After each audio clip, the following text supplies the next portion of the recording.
So here we have the Seat Alhambra automatic on a 17 plate. I'm going to start off by showing you around the outside of the car, and then we'll hop in and run through some controls on the inside. But from the outside, you can see that it's got 5 doors. The side ones are electric and can be opened off of the key, which you've just seen me do. We've also got alloy wheels as well. And the tailgate for this car is also electric, and too can be opened from the key directly. As we approach the back of the car, you'll see that we have 7 seats in place currently. So this amount of boot space you have as a 7-seater. Let me show you what it's like with the 2 rear ones folded down. It's very easy to do. Just grab that catch at the top of the seat, give it a push, it rotates into place, and then we push that base down, and I'll show you how you do that now. And there you go, that's with all of them now folded down. You can see you get loads of boot space. You can fold down the remaining seats as well, should you wish to.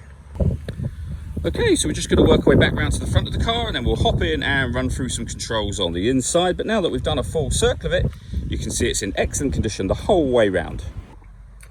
Just briefly before we climb in, I think it's well worth seeing the interior from this exterior point of view. You get 4 leather seats.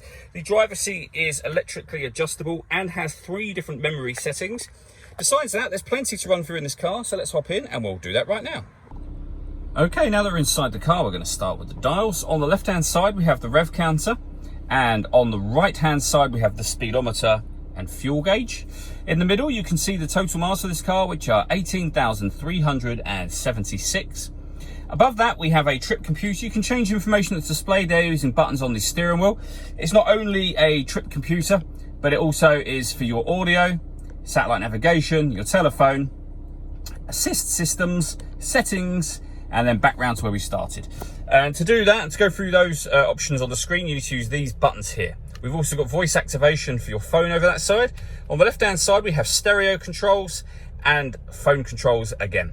You can't use the phone controls until such time as you paired the phone up, and that is done over on the touchscreen just here. Hit the phone icon, find telephone, and then follow the instructions on screen from there. We can go back a page, or we can just go to whatever menu you want by hitting one of these buttons. When it comes to music, we have the radio, of course. You'll see this car's got DAB, FM and AM radio. If you want to listen to your own music, hit the media button and then source, and you'll see all the different ways in which you can do that.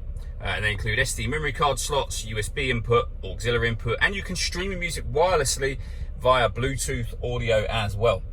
So once you pair up your phone, not only can you make and receive phone calls, you'll also be able to listen to your music.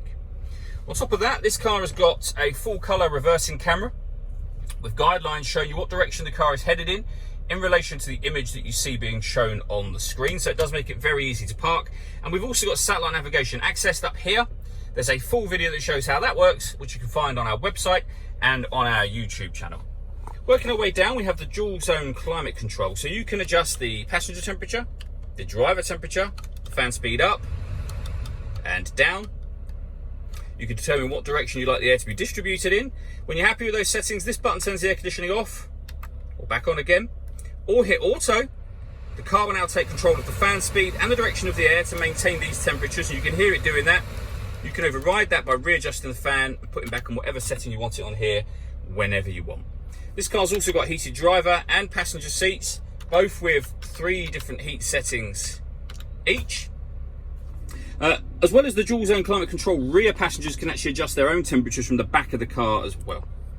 Working our way down, firstly, this button opens the off side, so driver side rear door. Likewise, this one will do the passenger side rear door. This will open the tailgate from inside the car. We can turn off the traction control. This button turns off the stop and start. This car is designed to cut out when it's stationary in traffic to save you fuel. That system is now turned off. This one turns on or off the parking sensors, and this one will set the tyre deflation warning system level. So this car will warn you when it's got a flat tyre. If you want to reduce the air in your tyres yourself, for example, and you don't want the alarm to go off, you can reset them to whatever level you want. We then have the gear lever for the fully automatic gearbox, electronic handbrake with auto hold function as well. The last thing I wanted to talk about is the panoramic glass roof. You can see the sun blind is closed at the moment. There's a button up here. If we give that a push, that will now open. Obviously that lets in a huge amount of extra light. As you can see, you can leave it at just this if you wish to. And obviously that acts as a large window on the roof of the car, but you can also open this front section, again electrically, as a full tilt and slide sunroof. All that leaves me to say is thank you for taking the time to watch this video. If you'd like to come and see the car in person and have a test drive, please feel free to call any of our MJA sites. We'd love to hear from you soon.